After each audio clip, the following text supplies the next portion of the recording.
So what I'm going to do today is a very basic guide to circular weaving and very basic weaving, except we're going in the round rather than backwards and forwards.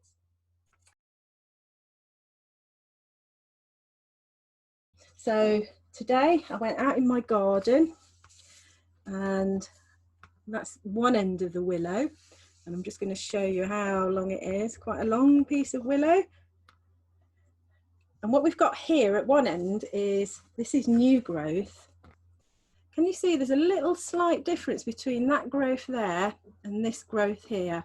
And this is the new growth, that end for that's come along from this year. And this is the old growth from last year. So it's the old growth that we want to use. So what I've done, I've pre-stripped this willow. So I've actually rubbed my hand all the way down like that and got all the leaves off. So it's all nicely prepared for this workshop. Now there's other woods that you could use. Dogwood, which is a nice red wood that you could use for making these hoops, and hazel as well. So I'm just gently rocking the willow. You can actually use dried willow, but you'd need to soak it overnight just to get it nice and supple. And as I'm rocking it, can you see it's going into a rounded shape? And what I'm doing is I'm gently rocking it and teasing it so I can get it almost as if I was going to tie it in a knot. So that's going to go over and under. And I'm going to pull it like that. I'd recommend you spend a little bit more time than what I have doing this. But now what I can do is, with that green growth there, is wrap it all the way around. So I've got a nice willow hoop there. Now this, even I know this is second growth, but using this, it will shrink within about 2 months' time. It will shrink down. And I'll just show you a piece of willow. This is much smaller, but just side by side, can you see the difference in colour? And it shrinks probably about, not an awful lot, about 2, 3, 4%. But when that happens, your work will shrink as well. Will go loose around it if you've got a slight shrinkage. So when I cut my willow, as the sap's rising around about March time, with the excess ones, I make quite a lot of these hoops for workshops, and I put them on one side and leave them outside to season. So if I was using this, I could be pretty certain that my work would stay nice and solid in the middle. And all I'm doing is tying off the yarn. So what I'm going to do now, where I've tied it, I'm going to go to the opposite side of the hoop like that. And rather than going across and around, I'm going to make it a little bit more secure by wrapping that round and pulling this through.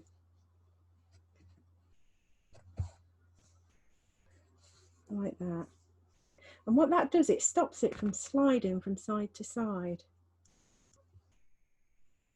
Make sure it's completely opposite, so it's directly opposite. So imagine this hoop as a face of a clock. So I've started down here at the 6 o'clock point and gone all the way up to the 12 o'clock point.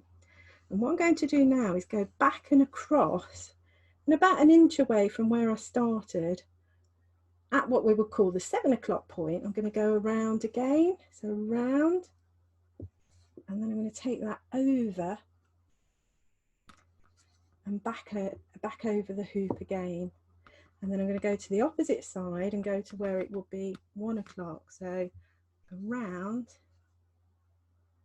over there, and back over the back again. So then now I'm going to move and shift a little bit more that way, over, through and across. Same again on this side, over and across. So what you can see is I'm shifting slightly.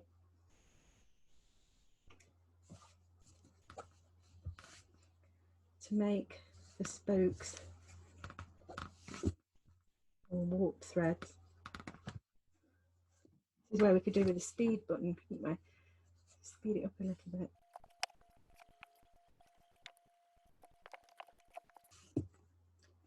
Now I'm getting back to the beginning now, where we start. I'm just going to move these around a little bit though, so they're more evenly spaced. And I'm back. What we need to have is an odd number of spokes on this wheel, and I'll explain that as we go along when we do the weaving bit. So I'm just going to count. So each 2 is 1 spoke. So that's 1, 2, 3, 4, 5, 6, 9, 10, 11, 12, 13, 15. So yeah, we've got an odd number there. And then I'm just going to tie that back to where we started.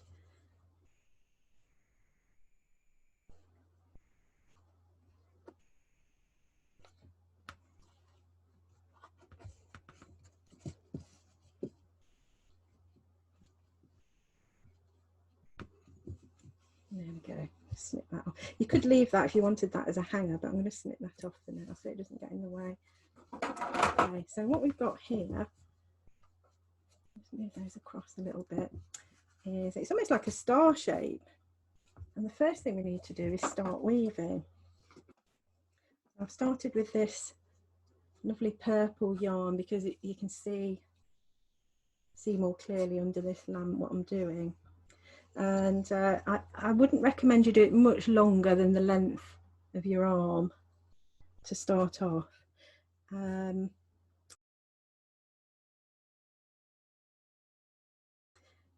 If it helps, you might want to start with a little peg just to hold it in place. I'm just going to peg that, and that's gone over that first spoke.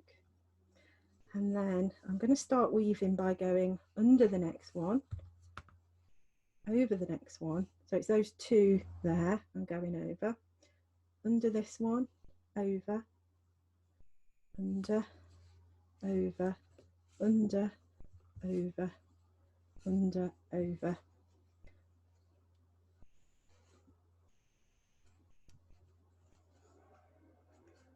And I'm back now to the beginning where that little peg is, so I'm just going to undo that.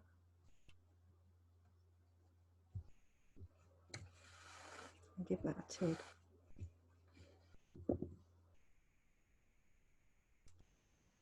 I'm going over, and this time I'm going under, so that's why we needed an odd number.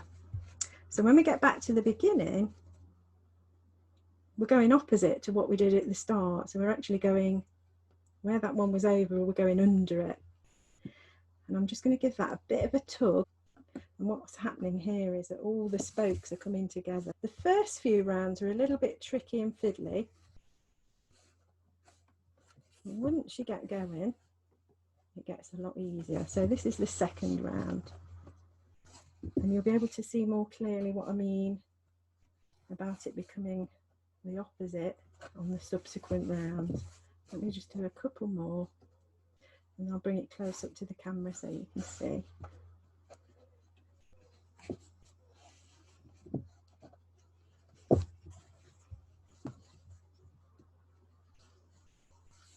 Okay. If I just bring that a little bit closer to the camera, you can see just here where I went over on that round, and then on the subsequent round it's gone under, and the same here where it went under there, it's gone over. And that's why we have an odd number of spokes on the wheel.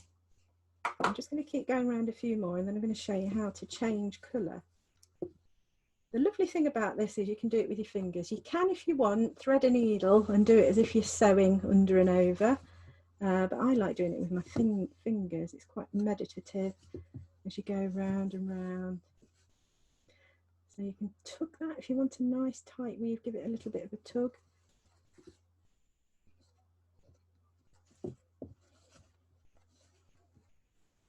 So can you see how quick I'm going now? I'm getting into the rhythm, that under over. So I literally go under, under, skip one, under, skip one, under, and it magically goes on the opposite for each round. If by chance you thread it up and you have an even amount of spokes on your wheel, what you can do to overcome that is wrap it around each one like that. You do like a little wrap. Otherwise, if I just make it, if I deliberately go wrong here, so let's go, say for example, I go, instead of over and under, over 2, and then carry on, you will notice it when you get to your, back to the beginning. So can you see here? It looks odd. Can you see how that's, I'll bring it a little bit closer. Just here, it's skipped over 2, and then you've got that white line showing. So that's an indication that you've gone wrong, that you've missed. However, having said that, you can do patterns in weaving where you do deliberately do that. So I'd go all the way around, and then when I get to here, skip 2 again, and that makes some really interesting weaves. So perhaps if you do get into this, you might want to explore that a bit further. Okay, so what I'll do now is show you how to change colour. Just do a couple more on there. I've got to go back to the bit where I made the mistake now. I'll do that.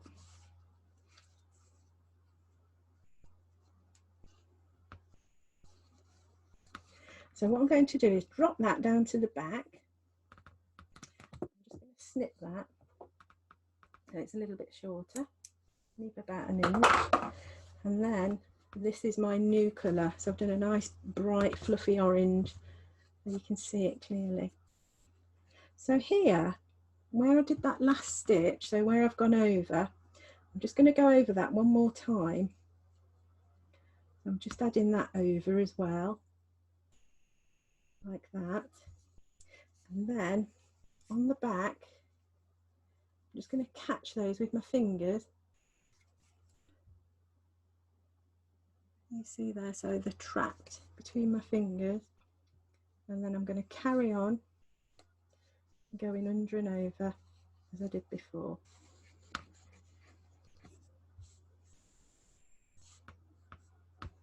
Under, over.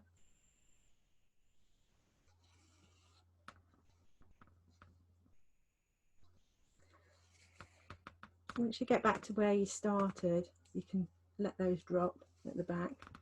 Once that's all trapped in, it won't come undone.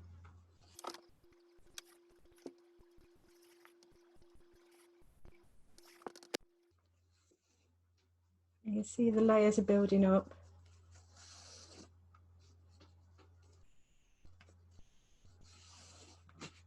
I'll just bring that a little bit closer so you can just see how that's weaving. If I just switch it over to the back, you'll see we've got some tails hanging down. Once they're trapped inside there, they won't come undone, so you can snip those really close to your weave. Unlike knitting, it doesn't come undone. So then the beauty of that is the back and the front are identical. Of course, some people really like the bits dangling down at the back. It adds to the actual piece of work. It's entirely up to you. But weaving is one of the most ancient crafts in the world. It's how clothes were made. People used to grow their clothes from things like linen made from flax, nettles. I use nettles for knitting. I've extracted nettle fibre, an underrated fibre in my opinion. Right, the other thing that I think adds interest to your weaving is texture. So if I just put the example back here, can you see I've used this lovely yarn here. It's very fluffy.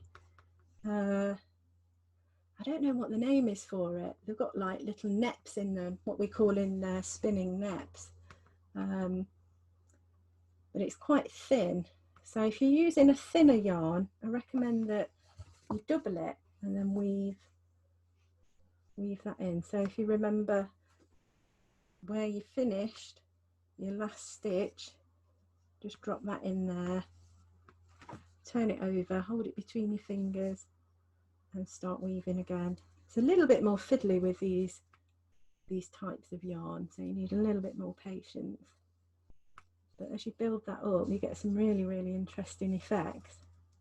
I've done it with things like mohair. When the light shines, if you've got them hanging in a tree in a garden, we had a beautiful place called Belgrave Hall in Leicester, and we used to have access to their garden, and we hung some there.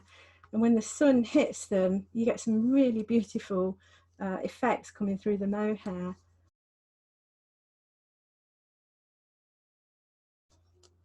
You could weave bits of grass into it, saris, which is a lovely natural silk. Most of them are made from natural silk. Beautiful. You have loads. I've done did a workshop with the Scouts, and we made loads and hung them in a woodland, and it looks beautiful. There's something very lovely about going round and round as well. It reminds me of nature, the cycles of nature, the seasons. In Buddhist temples, they have little prayer wheels around that they spin, and it reminds me of that. So you can see here the effect that that's having on the weaving. It's changing it and making it a little bit more interesting. So I'm going to put this on one side, and I'm going to show you the finished one again and show you how to finish off.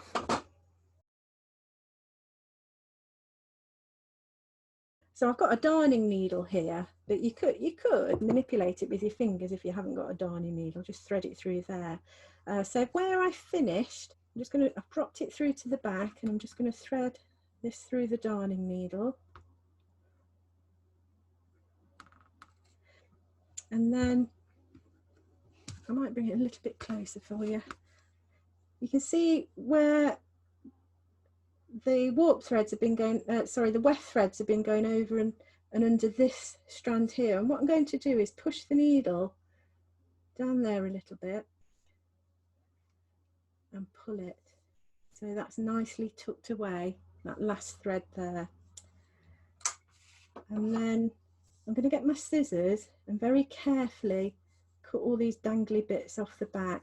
Be careful you don't dig your scissors in, because you might accidentally cut one of these threads and then you'll be in trouble. It will come undone. So I'm just going to quickly and carefully cut those threads.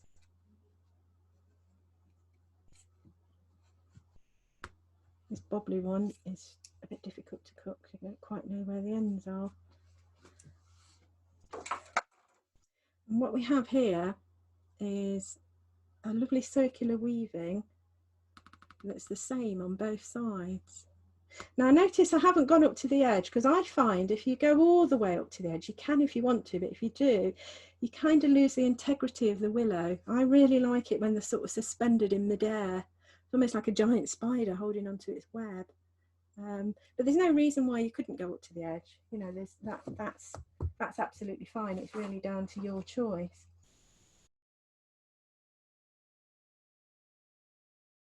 Other things that you could do, if you haven't got willow growing or conveniently growing nearby, you could, this is an embroidery hoop, so you could string up your embroidery hoop, and then you could add that on there for a little bit of extra security. So that's another way that you could do the weaving. I've got tons of bangles, so this is a little miniature version that's been done on a bangle.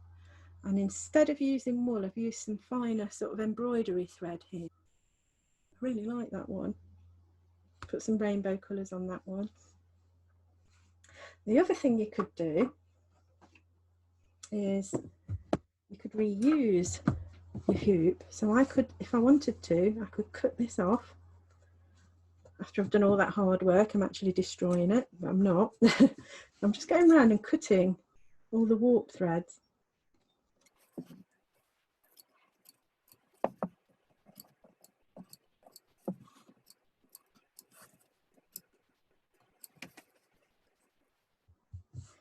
Okay, so I've just cut this one off. I'm just going to spread all the warp threads out. Cut that one out of the way.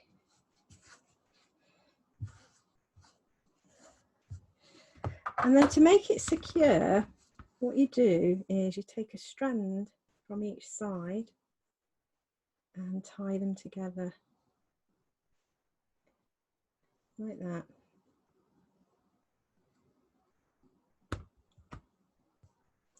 And that one from there to that one from to that side.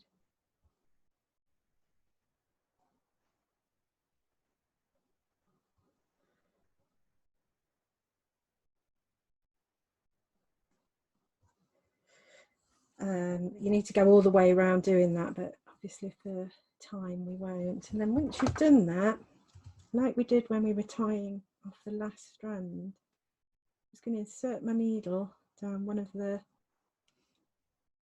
gullies where the warp threads have come out, and I'm going to thread that through the darning needle.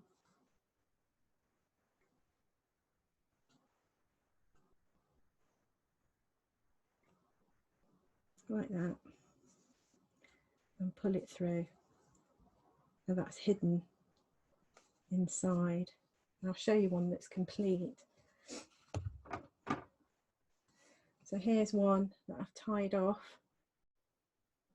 In fact, I sat this week, I made several of them, and I could imagine these put together. They make a nice rug actually. Put them together like that. You can imagine a whole group of them. You could use it as a bath mat, or you could make a cushion from it. You could use it to put your hot pans on. Lots of possibilities. And you've also got a spare hoop to make another one.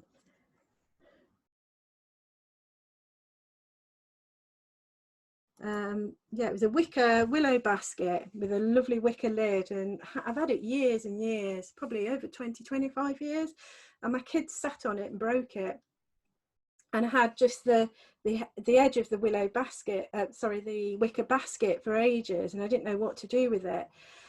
And then I came up with the idea of doing a circular weave on it. So I'll just show you. It's a little bit, it's getting a bit old now because I did this about 10 years ago. So you can see here's the edge of the basket here, and then the top was broken, and I've done this weaving onto it using bits of old rags and yarn and all sorts. I'm going to stick it under the lamp though so you can see it a bit better. So can you see close up? So started it by getting some really thick, this is Swaledale yarn that was used on, I was given this by a lady who did the largest crochet sculpture in the world actually. She got some left over, and then started by ripping up bits of fabric and weaving it round and round and round, and as you get to the outer edge the gaps are much bigger, so you have to be aware of that when you're doing it. So I use much chunkier strips of fabric when I got there, but there's bits of wool fabric, bits of sari in there as well, really tightly packed. It took me quite a while to do. I think it took me a week, sort of a couple of hours every evening doing it, but I love it. I think it's a great piece of work. So yeah, you can do this on a giant scale. You can do it on a hula hoop. You know, if you get a really big round hoop, you could make a mat. We did it in a school. We made some on hula hoops and made mats for the children to sit on in the classroom, which was lovely because they could make their own, and they had their own little piece to sit on. So lots of possibilities with circular weaving once you grasp the basics of how to do it. So hopefully that's giving you a taster